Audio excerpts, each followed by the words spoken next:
തുടരും സിനിമയുടെ promo song നാളെയോ അല്ലെങ്കിൽ മറ്റന്നാളോ റിലീസ് ചെയ്യാനുള്ള ഒരുക്കത്തിലാണ് സിനിമയുടെ ടീം എന്നാണ് അറിയാൻ സാധിക്കുന്നത്. കഴിഞ്ഞ ദിവസങ്ങളിൽ സിനിമയുടെ പ്രൊമോ സോങ്ങിൻ്റെ ലൊക്കേഷൻ വീഡിയോ ഒക്കെ ലീക്കായിരുന്നു.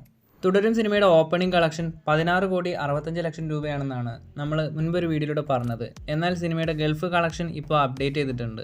അങ്ങനെ ആദ്യ ദിവസം 17,18,00,000 രൂപയായിരിക്കും തുടരും സിനിമയുടെ വേൾഡ് വൈഡ് കളക്ഷൻ. രണ്ടാം ദിവസം തുടരും സിനിമയുടെ വേൾഡ് വൈഡ് കളക്ഷൻ ഏകദേശം 25,20,00,000 അങ്ങനെ 2 ദിവസം കൊണ്ട് 42,40,00,000 രൂപയാണ് തുടരും സിനിമയുടെ വേൾഡ് വൈഡ് കളക്ഷൻ. അതുപോലെ സിനിമ 3 ദിവസം കൊണ്ട് 50 കോടി ക്ലബിലും ഇപ്പോൾ ഇടം നേടിയിട്ടുണ്ട്. കേരള ബോക്സ് ഓഫീസിൽ ആദ്യ ദിനം 5,10,00,000 രൂപയായിരുന്നു സിനിമയ്ക്ക് ബോക്സ് ഓഫീസ് കളക്ഷൻ ലഭിച്ചത്. അതുപോലെ രണ്ടാം ദിനം 7 കോടി റേഞ്ചിലാണ് സിനിമയ്ക്ക് കളക്ഷൻ വന്നിരിക്കുന്നത്. റെസ്റ്റ് ഓഫ് ഇന്ത്യയിൽ 90 ലക്ഷം സിനിമയ്ക്ക് ആദ്യ ദിനം കളക്ഷൻ വന്നിരുന്നു. രണ്ടാം ദിനം 2,40,00,000 റെസ്റ്റ് ഓഫ് ഇന്ത്യയിൽ നിന്നും കളക്ഷൻ ലഭിച്ചത്. അങ്ങനെ 2 ദിവസത്തെ സിനിമയുടെ ആൾ ഇന്ത്യ കളക്ഷൻ എന്നത് 15,40,00,000. എന്തായാലും മികച്ച തുടക്കം തന്നെ ബോക്സ് ഓഫീസിൽ 2 ദിവസം കൊണ്ട് തുടരും സിനിമ നേടിയിരിക്കുകയാണ്. തുടരും സിനിമയുടെ കൂടുതൽ ബോക്സ് ഓഫീസ് അപ്ഡേറ്റുകളുമായി അടുത്തൊരു വീഡിയോയിൽ കാണാം.